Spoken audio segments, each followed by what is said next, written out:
Akash, Yes, ma'am. you're so cute. Ma'am, you too. हाय तुमसे मिलके देखा Oh, okay. हो गया कैसा ये कमाल क्या मेरा बच्चा बहुत बड़ा हो गया.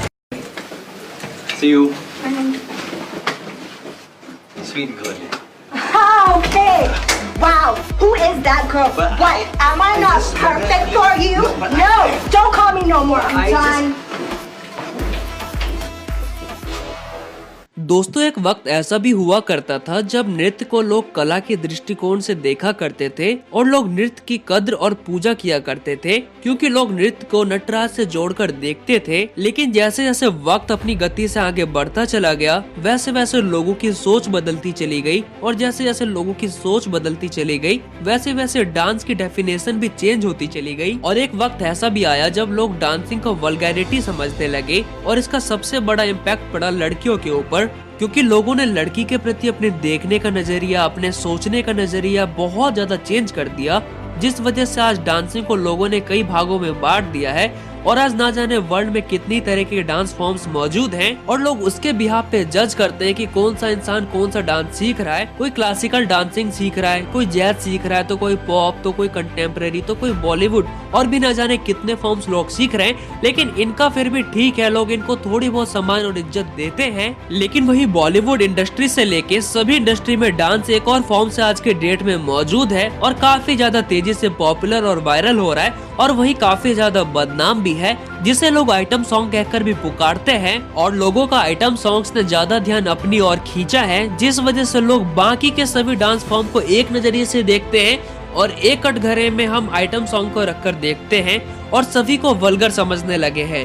हालांकि आइटम सॉन्ग में भी कला का ही प्रदर्शन होता है और आज ऐसा वक्त आ गया है कि ज्यादातर पेरेंट्स अपनी बेटियों को, अपनी बच्चियों को डांस सीखने के लिए परमिशन ही नहीं देते, जिस वजह से उन लड़कियों के अंदर का छुपा टैलेंट अंदर ही दब के मर जाता है और वो कभी दुनिया के सामने बाहर ही नहीं आ पाता है। ऐसा ही टैलेंट नूरा फतेही के अंदर भी छुपा हुआ था, जिसको उनके परिवार वाले बाहर नहीं आने दे रहे थे, लेकिन परिवार की बेड़ियों को तोड़कर उन्होंने अपने टैलेंट को आजाद परिंदे की तरह उड़ने के लिए छोड़ दिया। और आज नोरा की डांसिंग के वजह से पूरे वर्ल्ड में एक अलग ही ट्रेंड आ गया है आइटम सॉन्ग्स का। और आज नोरा की वजह से दोबारा से लोग आइटम सॉन्ग्स को भी नॉर्मल डांस के नजरिए से देखने लगे हैं और आज नोरा की वजह से कितनी ही लड़कियां दोबारा से डांस सीखने जा पा रही हैं, जिनको कभी मौका नहीं मिल पाया था डांस सीखने का। लेकिन क्या आपको पता है कि जो नोरा आज डांसिंग के वजह से इतनी ज्यादा फेमस है, इतनी ज्यादा पॉपुलर है, उन्होंने कभी डांसिंग एकेडमी को ज्वाइन ही नहीं करा।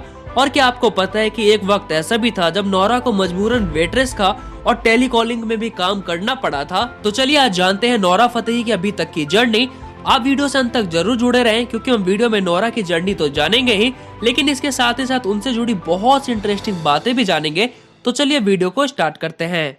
बिजली बन के बे तू फ्लोर पे आ गिरे, नाच मेरी रानी रानी, मेरी रानी नाच नाच मेरी रानी रानी, मेरी रानी नाच नाच मेरी रानी रानी, मेरी रानी नाच नाच मेरी रानी रानी।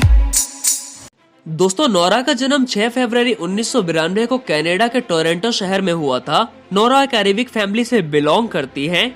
नोरा की पूरी फैमिली मोरक्को से थी, लेकिन उनकी मम्मी इंडियन थी और शायद यही रीजन था कि नोरा का बचपन से ही बॉलीवुड में काफी ज्यादा इंटरेस्ट था। नोरा की स्कूलिंग टोरंटो से ही कंप्लीट हुई है और नोरा बचपन से ही पढ़ाई में काफी तेज थी। नोरा को बचपन से ही बॉलीवुड मूवीज देखना काफी पसंद था और वो रात रात भर जाग जाग के बॉलीवुड मूवीज देखा करती थी और बॉलीवुड मूवीज देखते ही देखते उनका भी इंटरेस्ट जाग उठा बॉलीवुड एक्ट्रेस बनने का। लेकिन वो एक चीज नोटिस कर रही थी कि बॉलीवुड में जगह बनाने के लिए इतना भी आसान नहीं होता, क्योंकि ना तो मुझे हिंदी बोलनी आती है और ना ही मुझे एक्टिंग आती है और ना ही मैं माधुरी दीक्षित की तरह डांस कर सकती हूँ। नोरा ने अपनी ड्रीम्स के बारे में अपने पेरेंट्स को बताया। उन्होंने अपनी बात रखते हुए कहा कि मुझे बॉलीवुड एक्ट्रेस बनना है, मुझे एक्टिंग क्लास ज्वाइन करनी है, मुझे डांसिंग सीखना है। लेकिन जिस उम्मीद के साथ नोरा अपने पेरेंट्स के पास गई थी अपनी बात लेके, उस उम्मीद को एक ही झटके में उनके पेरेंट्स ने चकनाचूर कर दिया। नोरा के पेरेंट्स ने कहा हमारे समाज में लड़कियों को नाचना शोभा नहीं देता है और फिर नोरा अपने बिखरे हुए सपनों को समेटते हुए अपने रूम में वापस आ गई। लेकिन इस बार नोरा ने डिसाइड कर लिया था कि चाहे मेरी फैमिली मुझे सपोर्ट करे या फिर ना करे, मैं बॉलीवुड में तो जगह बना के ही रहूंगी। और फिर छुपते छुपाते नोरा टेलीविजन देख देख के डांस सीखने लगी। हालांकि नोरा को कुछ ही समय हुआ था डांस सीखते सीखते, और आप तो ये समझ ही सकते हो कि टेलीविजन से इंसान कितना ही सीख सकता है। और इतने में ही कुछ दिनों के बाद उन्होंने अपने स्कूल के इवेंट में पार्टिसिपेट कर लिया, जिसमें उन्होंने परफॉर्म तो किया, लेकिन उसके बाद उनके स्कूलमेट्स ने उनका काफी ज्यादा मजाक भी उड़ाया। लेकिन नोरा रुकी नहीं और उनके मजाक को चैलेंज के रूप में एक्सेप्ट करके आगे बढ़ने लगी और मेहनत करती रही। जहां पहले नोरा टीवी से सीखा करती थी, वहीं अब ये मोबाइल का भी सहारा लेने लगी और इंटरनेट के भी जरिए बहुत कुछ सीखने लगी थी। और शायद यही रीजन है कि आज पूरी दुनिया आज उनकी डांसिंग की कायल है। फिर देखते ही देखते नोरा हायर एजुकेशन के लिए आगे बढ़ने लगी और डांस में भी काफी आगे बढ़ गई थी और अभी इन्हें बहुत से अवार्ड्स मिलने लगे थे। जो दोस्त इनका कभी मजाक उड़ाया करते थे और वही दोस्त इनके डांसिंग की तारीफ करते करते थकते नहीं थे। बेशक नोरा अपनी जिंदगी में काफी आगे बढ़ गई थी, लेकिन इनकी माँ को यह सब बिल्कुल भी मंजूर नहीं था। इनकी माँ को तो कुछ और ही मंजूर था, क्योंकि वो चाहती थी कि नोरा पढ़ लिख के ग्रेजुएशन कंप्लीट करके किसी प्राइवेट कंपनी में जॉब करने लगे और अपनी फैमिली का ध्यान रखे। लेकिन वक्त को तो कुछ और ही मंजूर था। कुछ ही समय के बाद इनकी फैमिली में टेंशंस बढ़ने लगे और इनके पेरेंट्स का डाइवोर्स हो गया, जिसके बाद इनकी पूरी फैमिली की जिम्मेदारी नोरा के कंधों पे आ गई। जिसके बाद नोरा को ना चाहते हुए भी जॉब करना पड़ा।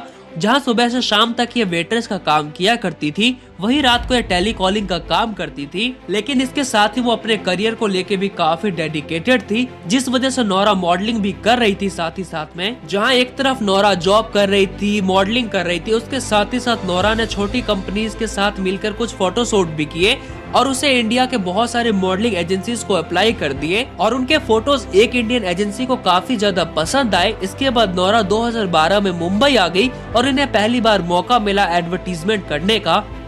हालांकि इन्होंने फुल डेडिकेशन के साथ एडवर्टीजमेंट तो किया, लेकिन कंपनी ने इनके साथ फ्रॉड किया और जहां इन्हें 20 लाख रुपए मिलने थे एडवर्टीजमेंट के, वहां नोरा को 1 रुपए भी नहीं मिले। इसके बाद नोरा काफी ज्यादा दुखी हुई, परेशान हुई और इनका भरोसा टूट गया। इसके बाद उन्होंने उस कंपनी के साथ अपने सारे कॉन्ट्रैक्ट खत्म कर दिए। इसके बाद नोरा ने उस कंपनी को छोड़ दिया और नोरा मूवीज के लिए ऑडिशंस देने लगी। लेकिन यहाँ पे इन्हें और भी ज्यादा मुश्किलों का सामना करना पड़ा, क्योंकि इन्हें हिंदी बोलना नहीं आता था और बॉलीवुड में हिंदी की रिक्वायरमेंट सबसे प्रायोरिटी थी, जिस वजह से ये रात रात भर जाग कर डायलॉग्स याद किया करती थी ऑडिशंस देने के लिए।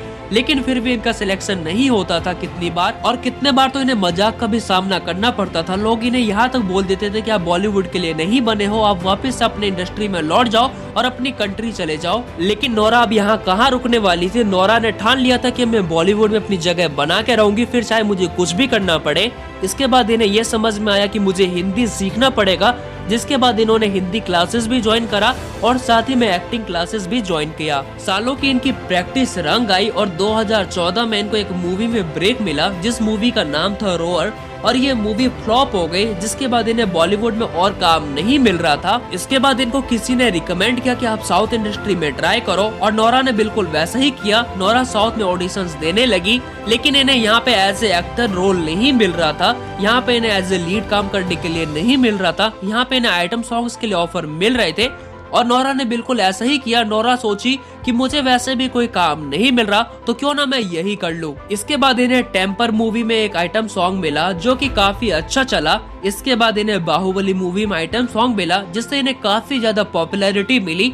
इसके बाद इन्हें बिग बॉस से भी ऑफर आया और बिग बॉस से इन्हें काफी ज्यादा फेम मिला। हालांकि बिग बॉस में ये नहीं जीत पाई, लेकिन यहाँ से इन्हें काफी ज्यादा फेम और काफी ज्यादा पॉपुलैरिटी मिला। लेकिन इनकी लाइफ का पहला सबसे हिट म्यूजिक वीडियो इन्हें हरदी संधू की तरफ से मिला और ये सॉन्ग इनका काफी फास्टेस्ट 100 मिलियन क्रॉस करने वाला सॉन्ग बना और आज के डेट में इस पे मिलियंस पे व्यूज तो है ही, इसके साथ ही में इस पे काफी अच्छे लाइक्स भी हैं। इसके बाद इन्हें सत्यमेव जयते मूवी में एक आइटम सॉन्ग करने का मौका मिला, जिस सॉन्ग का नाम था दिलबर दिलबर, और ये सॉन्ग ब्लॉकबस्टर हिट साबित हुआ। इसके बाद इनको कुछ और ऑफर्स आने लगे बॉलीवुड से और फिर ये एक से एक हिट आइटम सॉन्ग्स देने लगी, जिसमें साकी साकी, गर्मी, कमरिया, पछताओगे, बेबी मरवा के मानेगी, और अभी हाल ही में इनका एक और सॉन्ग गुरु रंधावा के साथ काफी ज्यादा वायरल हुआ, जिसका नाम है नाच मेरी रानी, और मुझे पता है कि आपने जरूर सुना ही होगा। अब धीरे धीरे करके नोरा के सभी सपने पूरे होने लगे, इनको अवार्ड्स मिलने लगे, इन्हें काफी ज्यादा टीवीज के ऑफर्स आने लगे, इवन इन्होंने जज के रूप में भी काम किया और साथ ही में इन्हें काफी ज्यादा परफॉर्म करने का मौका मिला। इसके अलावा यूट्यूब पे भी इनका चैनल है, जिसपे लोगों को काफी ज्यादा इन्हें प्यार मिलता है। न केवल इंडिया में इनके चाहने वाले, पूरे वर्ल्ड में इन्हें काफी ज्यादा प्यार दिया जाता है। तो दोस्तों यही थी आपकी और हमारी चाहिए नोरा फतेही की अभी तक की जर्नी। आशा करता हूँ कि आपको वीडियो पसंद आया होगा। वीडियो पसंद आया तो वीडियो को लाइक कर देना, चैनल पे न्यू हो तो चैनल को सब्सक्राइब कर देना। मिलता आपसे दोस्तों नेक्स्ट वीडियो में, लेकिन उससे पहले इस वीडियो को शेयर कर देना। तब तक के लिए दोस्तों जय हिंद, bye bye, take care. Okay, what's the color of my eyes? It's blackish, tinge of bluish, green and off.